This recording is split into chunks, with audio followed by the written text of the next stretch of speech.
So today I'll be starting off the workshop. Thank you for the invitation. I will be starting off with perhaps the historical view of what the computational challenge is in lattice field theory. And perhaps I know the focus of this workshop is going to be making a lot of the problems that I'm talking about here redundant. So I wish you all the success in the world to making me redundant. So the talk I'll be giving today, I'll start off with an introduction to some of the challenges in Lattice QCD in terms of the algorithmic challenges. I'll focus towards GPUs for Lattice QCD. So for those of you who don't know, although I started off as a QCD person earlier in my life and I work at NVIDIA, so my focus is on making Lattice QCD run effectively and efficiently on GPUs. I'll discuss the scaling challenges to scaling up these large simulations on modern supercomputers, and I'll discuss some future challenges and outlook. So some introduction here. So what is it that I do at NVIDIA, just before I get into the meat of this talk? So at NVIDIA, I work obviously on making QCD go faster, but what does that actually mean? What I really do is something called application co-design. So what I'm trying to do is understand the application obviously from a computational point of view, but what's the scaling limitations of the problem, and how are we going to make science go faster tomorrow in terms of what architecture changes and algorithmic changes do we need to make together to make the domain reduce the time to science. What we want to be able to do is seize opportunities in architecture changes and algorithmic changes and multiply these benefits together and reduce the overall time to science. So as we all know, Lattice QCD is very hungry. It consumes many computational cycles, and that's true regardless where you are in the world, whether it's North America, Europe, or Asia. On this slide here, what we're looking at is the breakdown in time across two large supercomputer centers in the US. So that's the Summit Supercomputer Center in Oak Ridge, which until recently was the largest computer in the world, and the NERC Supercomputer Center at Berkeley. In both cases, so in Summit at Oak Ridge, QCD consumes 40% of the total computational cycles, and at NERSC, it's more like a 10–12% number. So QCD is a dominant supercomputer application, so it's important to see what we can do to meet the needs of QCD. And so the way I do that is through traditional methods. Now, I'm sure all of you know what Lattice QCD is. I'm not going to dwell on that. All I'm mentioning here is that typically the most computational demanding part of a QCD calculation is the linear solver, although the linear solver goes into many different parts of the QCD calculation. There's two essential steps in a QCD calculation. There's, of course, the gauge generation step, which is typically done using hybrid Monte Carlo, which is the algorithm of choice, and it's been stubbornly the algorithm of choice for many years now, since 1987, when it was first formulated. Now, of course, it's a very efficient algorithm, and it's been very hard to replace it with a more effective algorithm. It's of course just a Markov process. You produce a series of ensembles, snapshots of the gauge field in sequence. It's inherently serial as a result. So the only parallelism in the problem is the data parallelism that exists on the grid. So you have to strong scale these calculations up across potentially thousands of GPUs or thousands of processors. And that strong scaling part is one aspect of what makes QCD very challenging. Strong scaling the linear solver, the sparse iterative solvers, which appear in QCD calculations, is inherently very tough. And of course, the linear solver comes from the discretized Dirac operator. Afterwards, after you've generated the ensemble of configurations, you have to analyze these configurations. Now, this is also dominated by linear solver, but it's typically easier to solve on machines because you've got more task parallelism. You don't need to strong scale as much. There are, of course, other challenges associated with the analysis, but it's not so much in the linear solver, or at least it's not in terms of the computational challenge of the linear solver, in terms of the strong scaling. Now, getting to the continuum limit with QCD has been very challenging for the field for many, many years. Now, just before my time, I believe the scaling to the continuum limit was given the name, or the difficulties in getting to the continuum limit was given the name the Berlin Wall in terms of how hard it is to get to the continuum limit with respect to the computational costs involved in scaling. I need to move a window here. I can't see on my slide.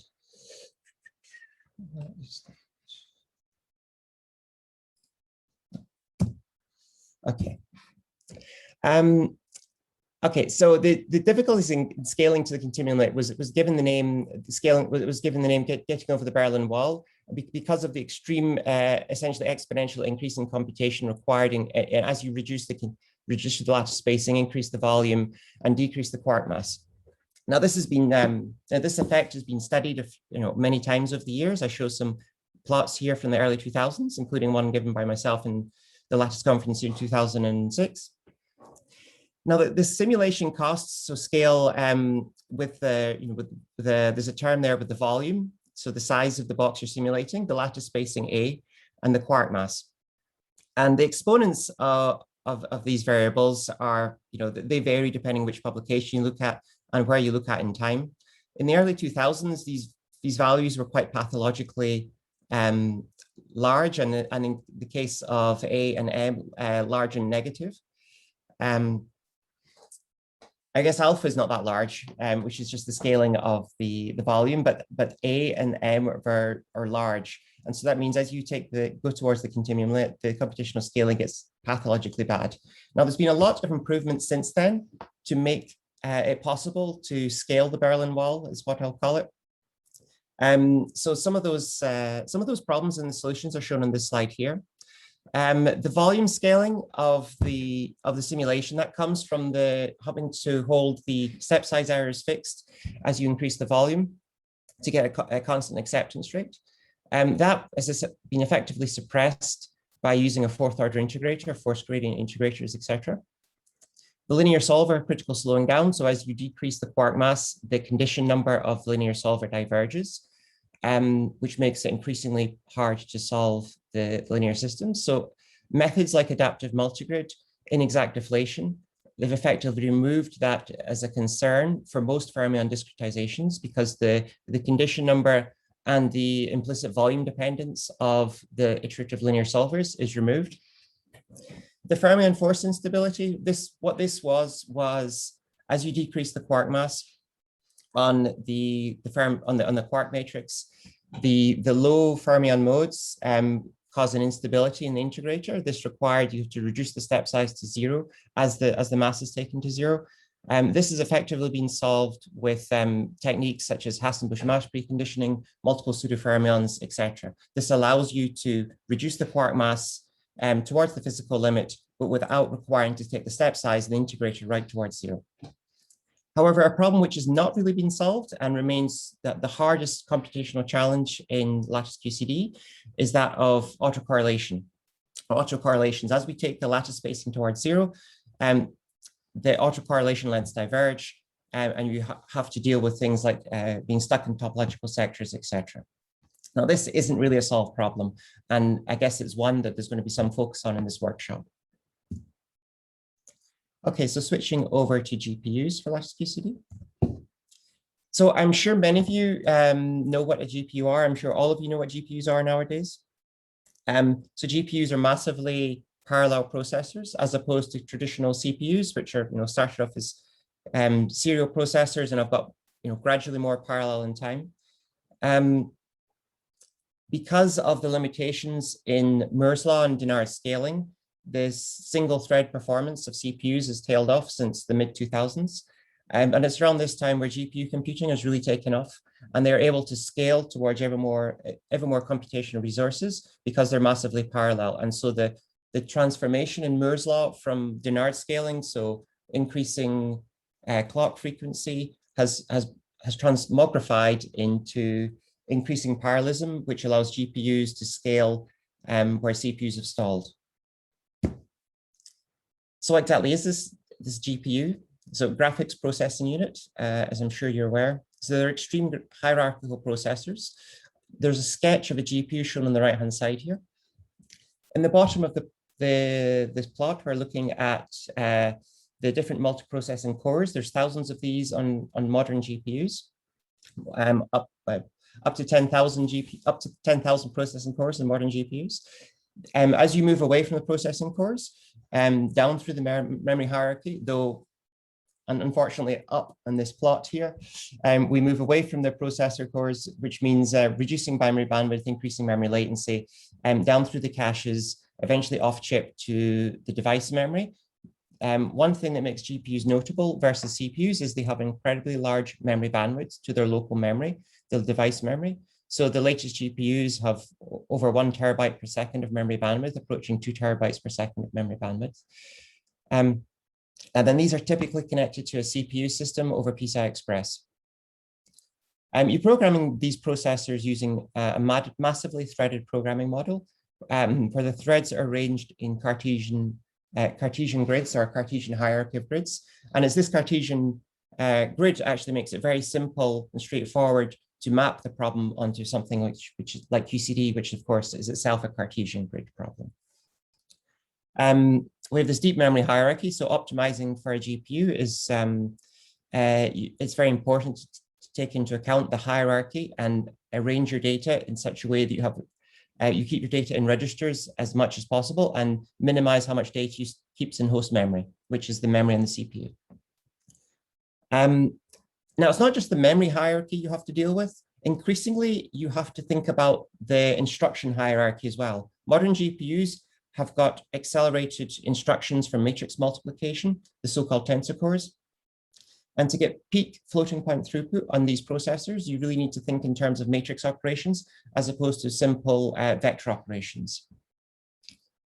Synchronization on these processors is possible at multiple levels. So you can synchronize within each one of these multiprocessor units within collections of threads, which is called a warp, which is similar to a SIMD length on a GPU. You can synchronize between collections of threads and blocks, synchronize across the whole GPU, across the whole node if you've got multiple GPUs in a node, or across the whole cluster. So there is a very definite sense of hierarchy in these processors, and taking into account all these different types of hierarchy is important, especially going forward into the future, as this hierarchy will become more important for optimization in terms of energy reduction and being able to saturate the floating point throughput of these processors. The latest GPU that we have is the so-called Ampere GPU or A100 GPU. It's one of the largest processors in the world. You can see a picture of it on this slide here. One of the highlights of this processor are these so-called tensor cores. If you're able to manipulate your problem into a form which is amenable for matrix multiplication, depending on the precision that you're operating at, you can get incredible throughput for a single processor. So double precision, you can get around 20 teraflops of performance if you're able to write your problem in terms of matrix multiplication. Lower precisions run significantly faster, including up to over 1 petaop per second per processor. So understanding the precision of your problem is clearly advantageous if you're able to utilize lower precision. Almost all the work I do in the QCD area is on a library called CUDA. CUDA stands for QCD on CUDA. CUDA is the programming model and the programming abstraction for using NVIDIA GPUs. So it provides the backend library and framework for accelerating all the Lattice QCD fundamentals, so including linear solvers and other parts of QCD calculations. So it means to maximize performance. And one of my goals is to understand the performance limitations of QCD through CUDA to make sure that we can build better software, but better hardware tomorrow in future GPU generations. So it's a research tool for how to reach the exascale, but how to go beyond the exascale, because we need to understand what are the limitations of today's processors, whether they are memory bandwidth, network bandwidth, or even programming model, or do we need some new abstraction in our GPUs or new instruction in our GPUs to accelerate QCD.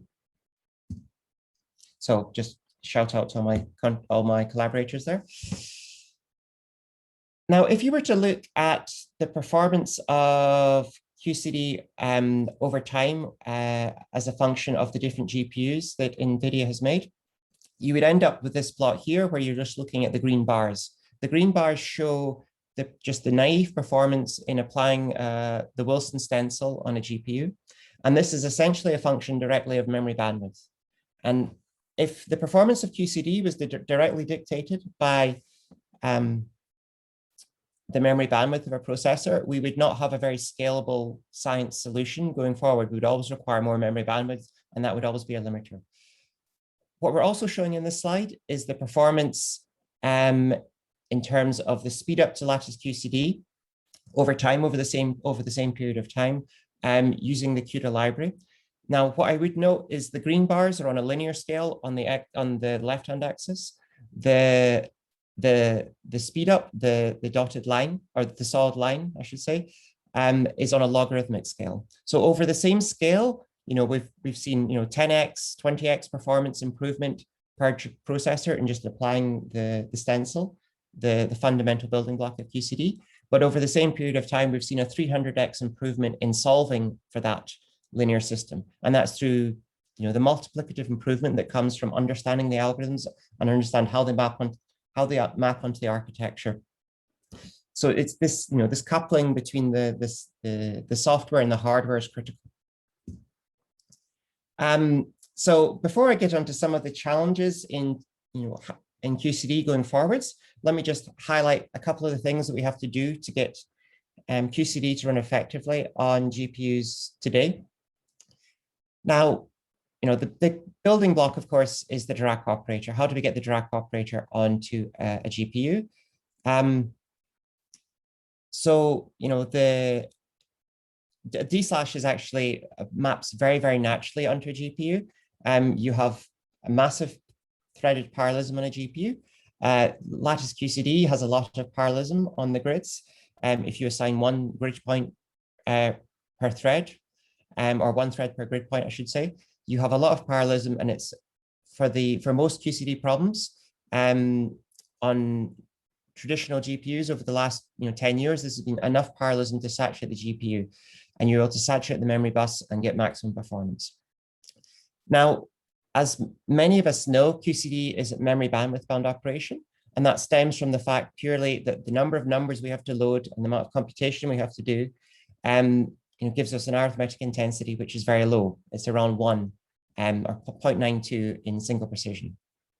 So what we need to do is minimize that dependence on memory bandwidth as much as possible. So we can use low precision to the greatest possible extent. So that means using 16-bit precision. And that is effectively a free lunch. If we do that in a considerate way in a mixed precision solver, where we can dramatically improve our performance and reduce our dependence on memory bandwidth. So, the lower precision we get, the faster we go. There's no great surprise there. But what's important is how do you arrange our calculations so we still get the full answer to double precision accuracy effectively, and converge in the same number of iterations. I'm not going into any details here. I'm going to skip over the details. If you look at the plot on the left-hand side here, you can see the convergence history with the milk application over the number of iterations. And if you use double precision, you have fast, stable convergence. If you were to switch to a mixed precision technique, if you're not careful in how you put together the mixed precision technique, so here we're combining double and half precision. We're doing most of the work in half precision. If you're not careful, you can end up with an unstable algorithm that never converges. So, clearly the red line shows the improved algorithm where we have a dramatically improved convergence. So it's, just switching to low precision isn't the solution. You have to invest time and understanding what the limitations are of precision, which parts of the calculation need to be in low precision to get a stable algorithm. And when you put it together, you get a significant speed up. So the plot on the right-hand side here just shows the speed up that you can obtain on the milk application using CUDA, using mixed precision solvers. Multigrid is, of course, an important part of any lattice QCD workflow nowadays. For almost all fermion formulations, the domain wall formulations still have some teething troubles, but from all other fermion formulations. I think we have stable multigrid form from the community has invested a lot of time in developing adaptive multigrid algorithms for Lattice QCD. And really this has meant that there's no condition number dependence for typically for solving the fermion linear system. On the top right here, we can just see that we have an algorithm that works well in the GPU. Multigrid is more challenging than a regular linear solver, particularly because as you reduce the multigrid formulation, and of course requires that you have many less degrees of freedom as you go to coarser and coarser grids, and mapping that problem onto GPUs where you potentially have many more degrees of freedom than you have. Where you potentially have many more cores than you have degrees of freedom is challenging to saturate the GPU. But we have a good formulation on the GPU. When we put all these things together, so mixed precision and multigrid, you can see dramatic improvements in gauge generation. So in this plot here, what we're looking at is the performance of gauge generation running on Chroma, running on top of this CUDA library. So the blue bar starts off in Titan, that's an older generation GPU without multigrid. Summit is the replacement machine at Oak Ridge, where we are able to run significantly faster on less GPUs. And then if we add in multigrid, we get a multiplicative improvement. So going from the baseline where we had no multigrid on the old architecture, going to the new architecture with multigrid, you can see we have a significant speed up, obviously, more than an 80x speed up in throughput improvement through this combination of algorithm and machine. So mixed precision was an important part of this puzzle, putting all these things together. We actually used 4 different precisions in this calculation here. So double precision, because we require double precision in the linear solve, and the whole HMC trajectory needs to run double precision. Using single precision Krylov space generation, half precision in the multigrid, and we actually use some integer precision as well, just for some determinism. So this is the multiplicative improvement that comes from all algorithmic building blocks is really important. And that's the thing I would really emphasize in overcoming the scaling challenges in QCD. But given scaling challenges, let's move on to problems that we're solving today and that are potentially still need to be solved. So it's clear to see that HPC is getting more and more hierarchical, and the definition of what a node even means is perhaps becoming fuzzy. If we looked at what a supercomputer node was 10, 15 years ago, 14 years ago in this case here, we had a single socket, one level of memory attached to it, a single network attached to it. This was an easy machine to optimize for. A simple MPI model with 1 thread per processor was sufficient. However, modern systems are not like that. So if we look at the picture on the right-hand side here, we have what looks as a modern NVIDIA GPU system. This is the so-called DGX A100. Each node consists of 8 GPUs. Each GPU has its own network card. Groups of 4 GPUs are connected to a 64-core AMD CPU. This is an extremely hierarchical node. If you put many of these together, you've got an extreme hierarchical system. How to optimize for a system like this it's not obvious. What programming model do you use? Do you use the same programming model to parallelize within the node, between the nodes? The GPUs are themselves within the nodes connected through a direct DMA interface. Between nodes are connected using InfiniBand. Can you use the same programming model, the same message passing? Does message passing interface, does MPI work to scale both within the node and between nodes? So though that's not necessarily true. So we really have to consider, how are we going to scale this? If we look at this system here, it's an incredibly well-balanced system. We've got a 200 gigabit NIC per GPU. That's quite different from some other GPU systems. And if we were given a system like that with so much network bandwidth, does it scale out the box? GPU clusters have a reputation for lack of scalability. And that's not surprising. If you were to compare a system like Summit, the supercomputer center at Oak Ridge today, If you look at that and compare it to the Blue Gene queues that came before it, per node, Summit has 200x more floating point throughput, but it's got a similar network bandwidth. So you can't have such a huge increase in network bandwidth without having scaling limitations.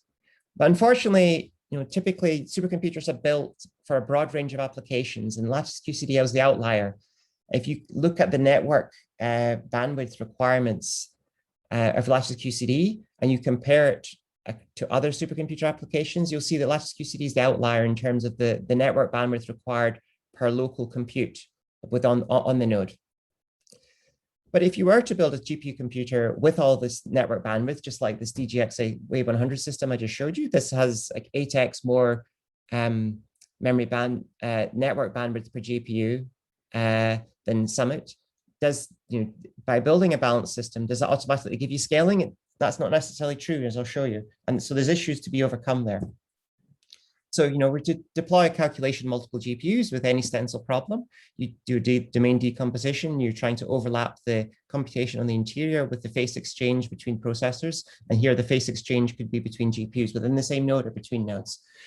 And you want to overlap the halo communication with the interior calculation. If you can't overlap those things, then you're not going to strong scale and you can't solve your science.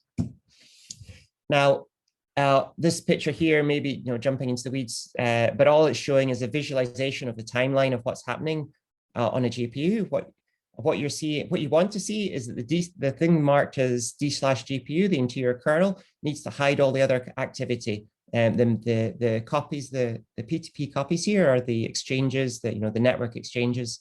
And you want the interior kernel D/ to be longer than the other things. And if you can do that, then you can see you're hiding communication and everything's great. And you can see here on this 32 to the power of 4 lattice that everything's hidden and communication is not a problem, and we can strong scale. However, if we go down to 16 to the power of 4 here, you can see a whole lot of white space. So we're not strong scaling, even though we're on a machine with lots of network bandwidth. So what's the problem? Well, what you can see is the problem is in the top half of the slide, you can see all these API calls. And what that is the CPU. What you're using is MPI to deal with all the communication. MPI is host driven. It's the CPU issuing MPI send receive calls. But before it can issue these send receive calls, you have to synchronize using CPU and GPU. So this is just not a scalable model for the exascale for dealing with an application such like QCD. Here's the API calls. What we really need is to offload everything, get rid of the CPU, and let the GPU drive everything. So let me say that another way. Even if we have DMA transfer between all the different processors, what we also need to do is have the data movement, the task marshalling issued from that same processor. If we offload that to the CPU, it requires more synchronization. We need to have the task marshalling have the same locality as the data. And that's where programming models such as PGAS come in. So partition global address space, where you can effectively give you load store granularity at the GPU level. So we have this new library called NVSHMEM, which we've been investigating to see if this is a possible solution to allow us to scale Lattice QCD across a cluster without these latency bubbles. So get the CPU out of the way and let the GPU drive everything, including all the communication. So this, given this one API, which is now going to be programmed at the GPU thread level, this is going to drive communication within the node and between nodes and replace MPI. So what we call this is the D/Uber kernel, where a single kernel just does everything. It does communication, it does the packing communication, it does the calculation, and then it waits for the signals from the other GPUs across the cluster, and then does the calculation. So normally this would be done into this would be broken up into different steps with MPI.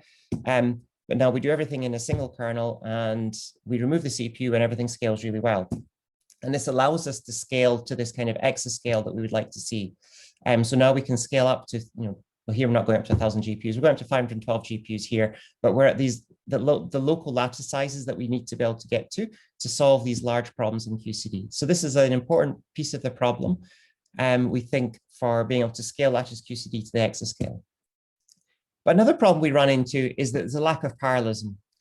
On this plot here, we're simulating strong scaling because what we're doing is we're just decreasing the problem size in a given box. We're still running on one GPU, but what you see is we run out of parallelism when we go down to 16 to the 4, and below that, performance tanks. Now, this problem gets worse with every generation. As we double the number of processing cores, this cutoff point where you can saturate the GPU is going to keep shifting to the left on this plot here. So we need to work up more ways to introduce parallelism into the problem. Now, one way to introduce more parallelism is to batch problems together. And this gives us a way to turn the matrix vector lattice QCD problem into a matrix, which fundamentally makes it more scalable. So in this plot here, what we're showing is the scaling of the D slash as we increase the batch size or number of right-hand sides. Instead of applying the stencil to one right-hand side, we apply it to a whole set of right-hand sides. And what you can see here as you batch more and more together, you have more parallelism, you can saturate the GPU better. You also have more locality as well because you've got a matrix problem now. You have more reuse, you've got less dependence on memory traffic, higher arithmetic intensity, etc. But what's more important is that this method becomes more scalable with each new GPU. So each GPU going from Fermi through Volta, approximately corresponds to a doubling in the number of processing cores. So every time we double the processing cores, this minimum point of saturation keeps increasing, the minimum volume keeps increasing. So one way to fend that off is to batch the problem together. And you can see that the speed up we get from batching increases going from Fermi to Volta. And that's because we're able to better make use of this parallelism. And we're also, GPU caches have got better, so we can make use of the locality more so. Multigrid is even worse for the scaling problem, as I mentioned already. So if we have on the fine grid, we have plenty of parallelism. Within a given problem, running the same calculation, in a sense, we have to strong scale the problem. We represent the problem on many, many different levels, going essentially down to a single point, which is obviously a very serial problem. So coarse grids in some way are the worst possible scaling situation for a massively parallel processor, and you become increasingly latency bound. And this, we can see here again, this problem of getting harder with every generation. So if we look at this plot on the left-hand side here, again, we're going through different architecture history of GPU, going from Kepler, which is 2012, towards Ampere, which was introduced last year. So effectively, this is a new GPU every 2 years. And you can see when we're bandwidth bound, so for a large lattice problem, we get good scaling between generations. So we've got enough parallelism there. But as we go to the coarse problem, which is in this lattice 2 to the 4, you can see there's no scaling at all between architecture. So, we are limited in our parallelism, and this represents a real problem for hierarchical algorithms like multigrid. Now, a way to solve this is to use this batching, and we can see in the right-hand plot here, we're looking at this, we're using the batching on the coarse operator that appears in multigrid. We're using an older GPU here, but the point still remains. With one right-hand side, you can see the performance in the 2 to 4 lattice is much smaller than the 4 to the 4 lattice because we don't have enough parallelism. But as we batch the problem together, we can introduce more parallelism into the problem. So a challenge which is ongoing and always going to keep going is exposing enough parallelism in lattice QCD. We can go so far by batching the problem together. And in some aspects of the calculation, that's very easy. So in analysis, for example, where we might have to solve thousands of right-hand sides, batching, whether it's in multigrid or in an eigenvector or in an eigenvector solver, or an eigenvector solver can use a block solver. But if in analysis stage, that's effectively an easy problem. You have to deal with memory overheads and things like that. But this is not a huge, and you have to rewrite your software, which is obviously can be a huge issue. But the hybrid Monte Carlo, there is a limited number, there's a limited amount of parallelism you can expose through this batching. Typically, classically you would have one right-hand side. Now with these multiple pseudo-fermion approaches, you've got maybe 4 or 5 right-hand sides, and you can batch over those, but it doesn't introduce that much parallelism. So this getting enough parallelism into the problem is going to be a problem going forward. Now, so moving on to more future challenges. So part of what as I said at the beginning, I work in this co-design. And so what I'm trying to do is make sure that we can get the speed ups, continue this significant exponential algorithmic speed up of QCD on GPUs going forward. For the next few years out from now. And of course, that will come from new architectures, illustrated here from the green bars, and we'll have more memory bandwidth and things will run faster. But understanding what the challenges are so we can continue this exponential scaling for the whole speed up is really the name of the game. Now things become more and more challenging, and that's because Moore's law is slowing down. And I'm sure everyone knows that Moore's law is slowing down. What's really happening is, yes, it's slowing down, but it's, as I mentioned earlier, it's changed from Dennard scaling into transistor scaling. So in the good old days, with every passing generation, we had a doubling in the number of transistors every 18 months, 2 years, it started to slow down. This was accompanied by the frequency scaling. So every time we increased the transistors, this was accompanied by increasing frequency. But what happened was Dennard scaling broke down. What that meant was that we became dominated by leakage current. We were no longer able to shrink the process, so have the width of the transistors, and at fixed energy increase double the frequency.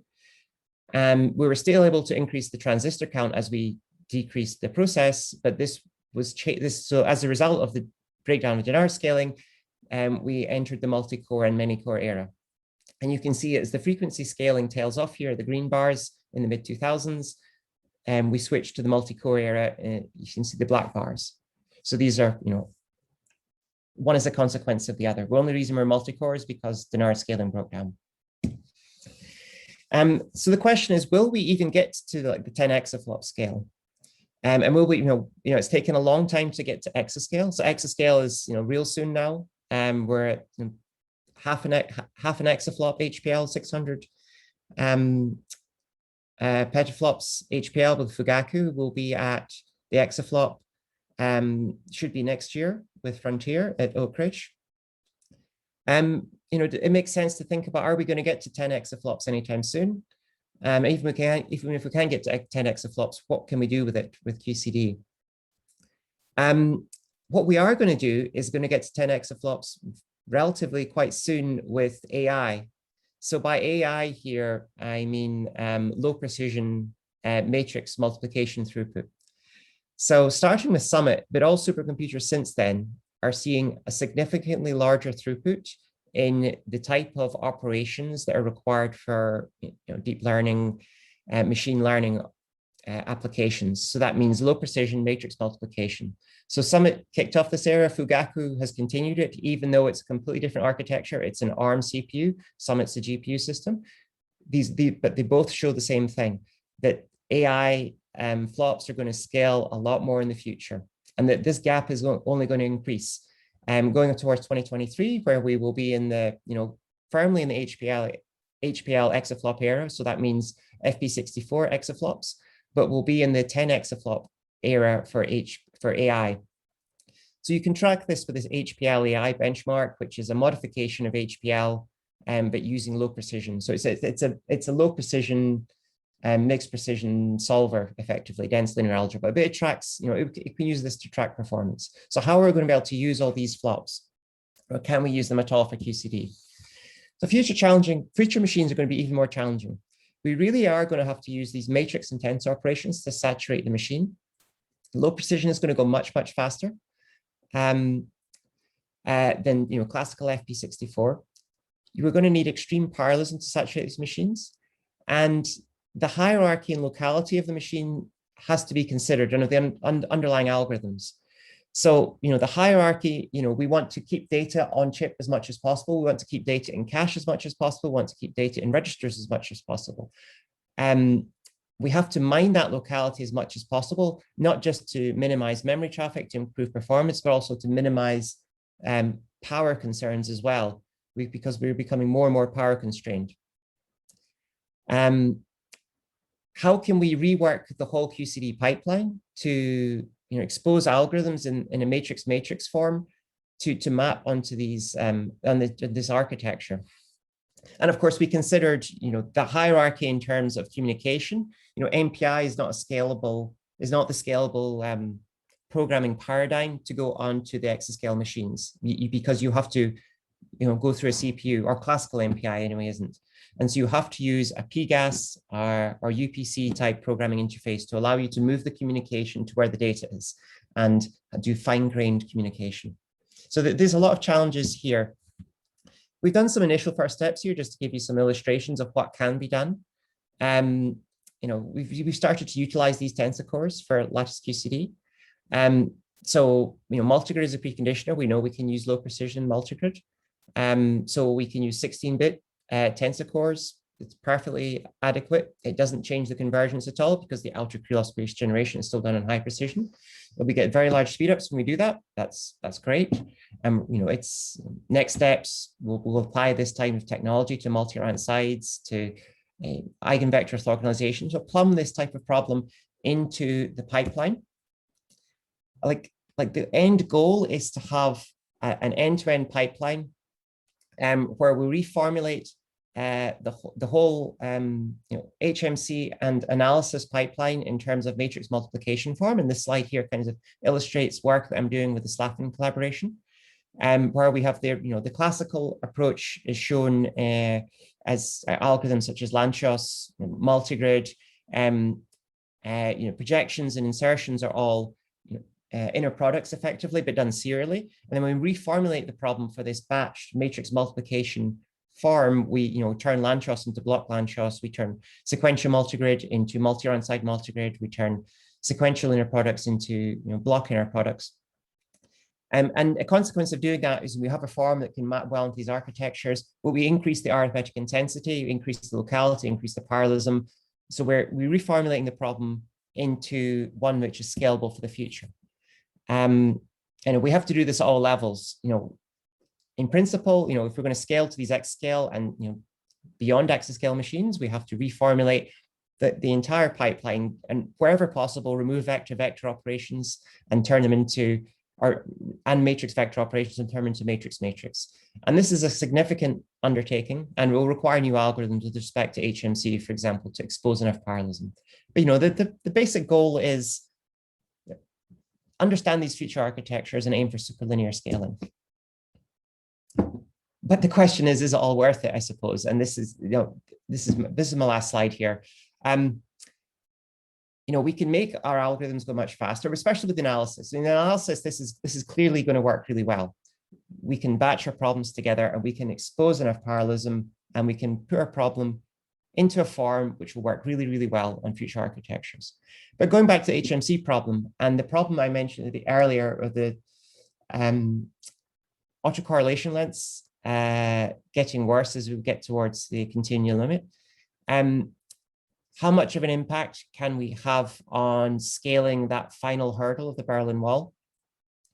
If we throw all this compute at it, will we be able to bludgeon our way past the critical slowing down with HMC? Or maybe some perturbative approach will be able to solve the problem. So there's not been huge success in the last 20 years at solving this tunneling problem or correlation length problem. There's a number of methods being thought of at the moment. Stochastic molecular dynamics, Fourier acceleration has been a method that seems to people have failed and tried and people are trying again. Maybe an evolved approach, Monte Carlo approach will solve it, or maybe we need something completely different and something which is more naturally able to use all those AI flops that are coming. So on that, I will finish my talk and I'll take any questions. Thank you.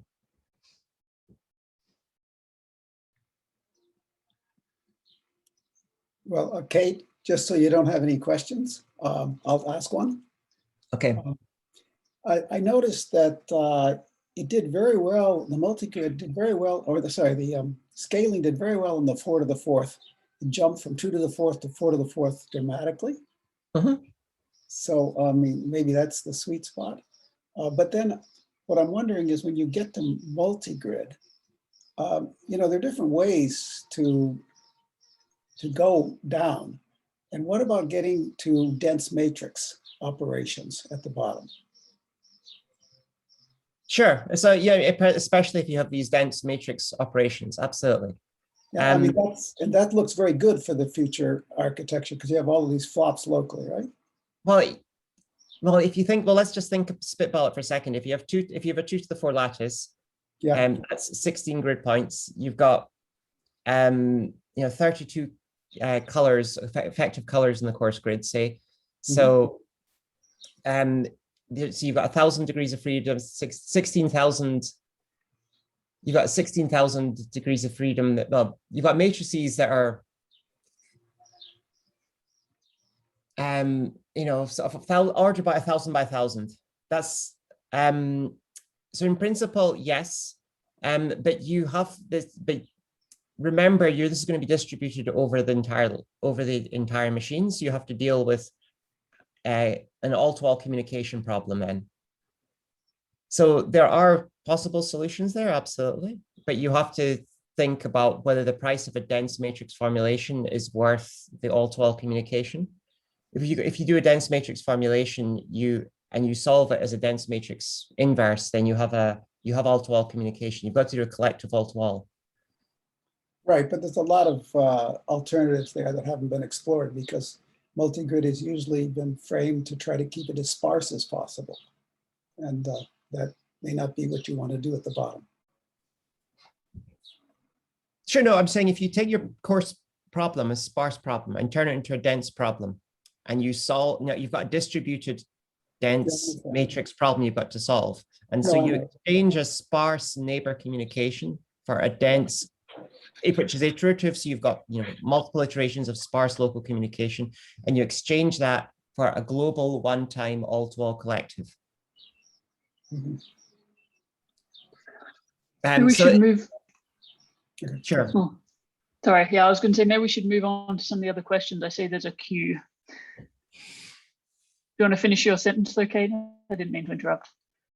No, I don't think I had anything to say. There's potentially a sweet spot there of a dense matrix formulation. Yes, I don't think it's a panacea, and I don't think it's. But sure. Ted? Thanks for the nice talk, Kate. I guess so. My question was, you mentioned that in order to really take advantage of these deeply hierarchical systems, that you have to sort of move away from the MPI picture of parallelism in some sense and retool your implementation so that it understands that hierarchy and takes advantage of it. Yep. And yet on the implementations that I guess we commonly use, things like Chroma without CUDA involved, it seems like a lot of the mental model and what we see at the algorithmic level is just things that very much understand the world in terms of MPI. Like I'll add two spinners together and I'll assume that MPI will take care of doing that in parallel and whatever is distributed wherever. So do you think that model can be, you know, under the hood changed to take advantage of these hierarchical architectures, or do we need to start thinking about these algorithms in different terms, in different fundamental primitive operations? So yes, it can. The pre-existing model with Chroma and Milk and other applications can still exist as long as they're able, and you know, the QCD applications are very successful at partitioning off the expensive part of the calculation and moving that off to a library. As long as the dominant part of the calculation one can reformulate in that way. So the linear solver, Chroma offloads it to a different library. Chroma doesn't handle that. The things that stay in Chroma have got, you know, they will not scale. And, you know, a lot of people that use these use applications like Chroma and other applications. I won't pick on Chroma specifically, but certainly they will not scale, and that will be a problem if you write your software in a way that uses the application building blocks, and you're not piecing it together and offloading it to a library which is aware of these things. Potentially there is scope for rewriting in a library in a way which is more scalable. I think more modern QCD applications such as Grid are more aware of things like one-sided communication as opposed to classical two-sided MPI. So they will probably be more adaptable.